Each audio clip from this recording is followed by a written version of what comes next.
Lecture estivale, une adaptation radiophonique du recueil de nouvelles Les essuie-glaces fatigués rendent les routes incertaines de Gilles Vincent aux éditions Eauforte, par Jean-Yves Lissonnet du Théâtre du Diamant Noir. Nuptialité. Jour de mariage. Un vendredi comme un fruit oublié dans une corbeille de table. Un jour impropre à la consommation. Faut se lever. Elle a sauté du lit au premier ordre du réveil.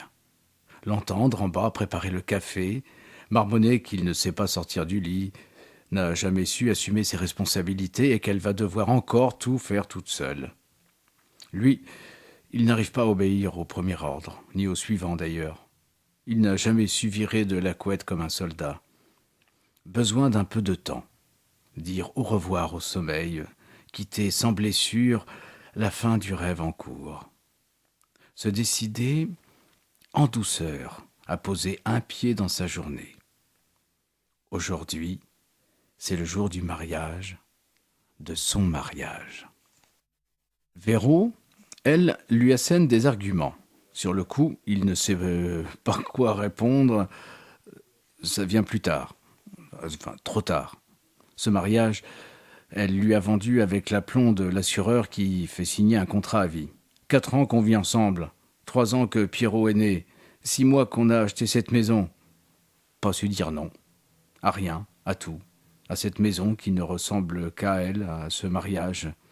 Peur du conflit, de la colère et des mots reçus qui lui font battre les tempes. Peur du cri des femmes de leurs colères incontrôlées, de cette folie des gestes et des mots qui s'emparent d'elle et qui le laissent là, dans un coin de la pièce, si vulnérable. Si je dis non, elle sera redoutable. Alors pas le courage. Pas la force de quitter son Pierrot non plus. Pas maintenant, c'est trop tôt. Pour lui, pour eux. Aussi, il sait que ça se terminera mal, qu'un jour il prendra sa valise, qu'il fermera la porte derrière lui. Il sait tout ça, et il s'incline quand même. Jour du mariage. Il s'en est déjà fait tout un film, vu plus de 100 fois, revu, non corrigé. Il va descendre, elle va lui dire que ce n'est pas trop tôt, qu'elle a rendez-vous chez le coiffeur, et que les vêtements du petit sont sur sa chaise, dans sa chambre, après lui avoir fait prendre son bain, et qu'il n'arrose pas toute la pièce comme d'habitude quand il se baigne avec toi. Normal, tu lui laisses tout faire. Il faudrait que tu grandisses pour être enfin un père responsable. Elle rentrera de chez le coiffeur, qui lui aura posé sur la tête un brushing surélevé lui donnant un air de Daisy. Elle contrôlera l'habillement de Pierrot, bouton après bouton, rectifiera le col de sa chemise en soupirant. Son Pierrot, son petit garçon, qui lui ressemble tant à l'intérieur. Il est comme lui, Pierrot. Il préfère les nuages. Il aimera l'histoire, la géographie, la musique et la littérature. Aura du mal avec les chiffres, l'espace, les lignes invisibles. À la récré, montrer du doigt, objet de tous les ricanements, moquer des autres parce que gosse de l'imaginaire, môme d'une enfance qui ne le quittera jamais totalement. Compliqué à faire grandir, mais libre au bout du compte. Il s'en sortira, Pierrot, parce qu'il aimera les femmes sans trop savoir leur dire, les rêves sans savoir les quitter, tous ces mots qu'il est seul à comprendre, ces mondes, par lui seul entrevus et tous les dinosaures qui ne meurent jamais. Tout à l'heure, le petit garçon, sur son 31, sera le prince qui ignore tout du bal. Le chien, heureusement pour lui, sera privé de cérémonie. Fera l'imbécile dans le jardinet, derrière la maison, posera sans le savoir pour des photos minables. Et puis ils prendront la voiture jusqu'à la mairie d'arrondissement, où ils attendront les témoins. Et fort d'élégant, sourire de circonstance, lui, dans son pantalon gris, blazer bleu marine, chemise blanche, cravate écossaise et chaussures neuves qui mordent les pieds au bout d'un quart d'heure. Il se languira de son jean et de ses vieilles boots, se collera un sourire entre 2 cigarettes, à l'aise comme un Lennon dans un smoking. Ils feront les 100 pas dans un couloir pendant une plombe et échangeront des mots aussi insignifiants que ceux qui suivront dans la salle de mariage. Un vendredi de novembre, mariage à la chaîne. Les portes de la salle s'ouvriront sur une famille fraîchement baguée, bouquet de sourires aux lèvres, et ce sera leur tour. Ils seront perdus dans cette salle immense où ils se diront « oui ».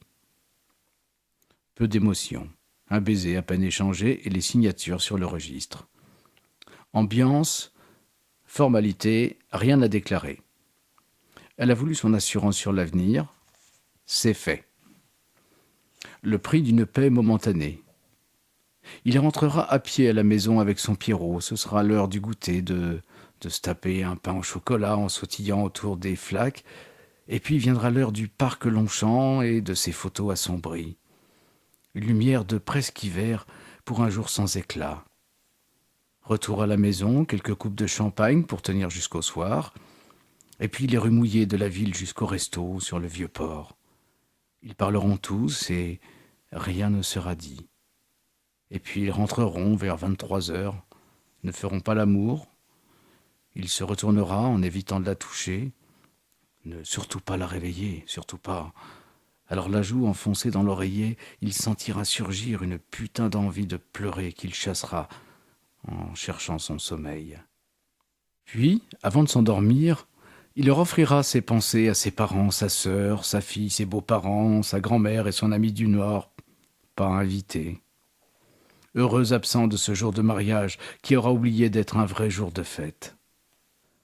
Alors Mathieu, tu te lèves ? Ouvrir les yeux, enfiler un jogging et descendre l'escalier, sans doublure ni cascadeur. Vivre le film. En vrai. Lecture estivale par Jean-Yves Lissonnet du Théâtre du Diamant Noir.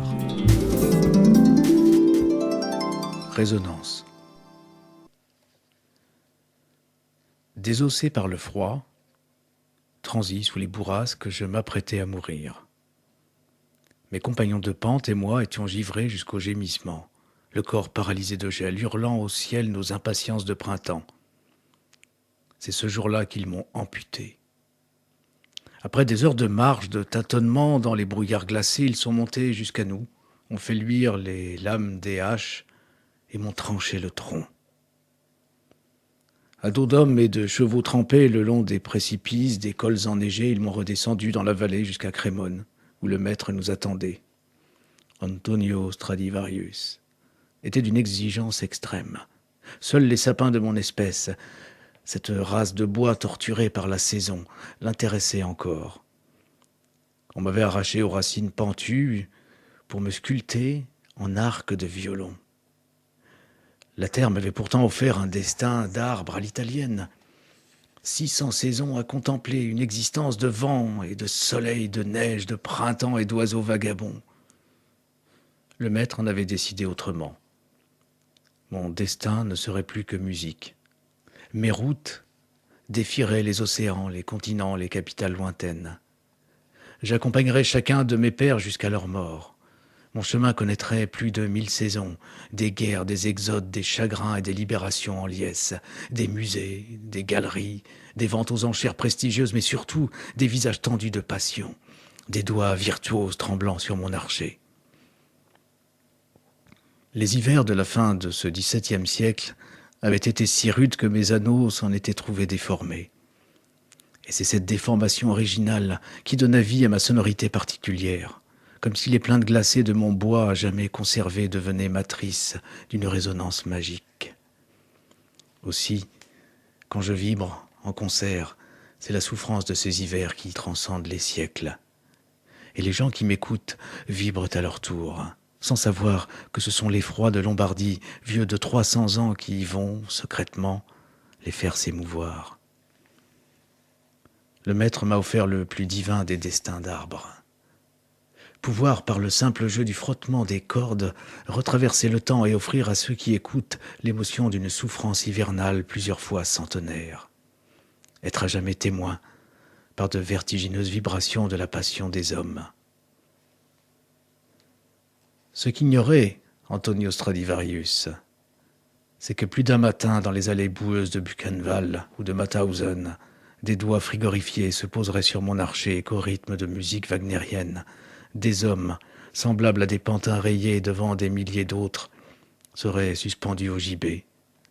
Ce qu'ignorait le maître, c'est que les sons de ces jours-là, plutôt que de glorifier les bourreaux, ont sans doute adouci les cordes que les hommes en noir serraient au cou des malheureux. Et plus tard, bien des années plus tard, les Hellman, Milstein, les Menuhin et autres virtuoses m'ont, sous la magie de leur doigté, fait oublier que les hommes, quand tout leur est permis, sont capables du pire. Et ce n'est que de ces maîtres-là dont j'aimerais me souvenir.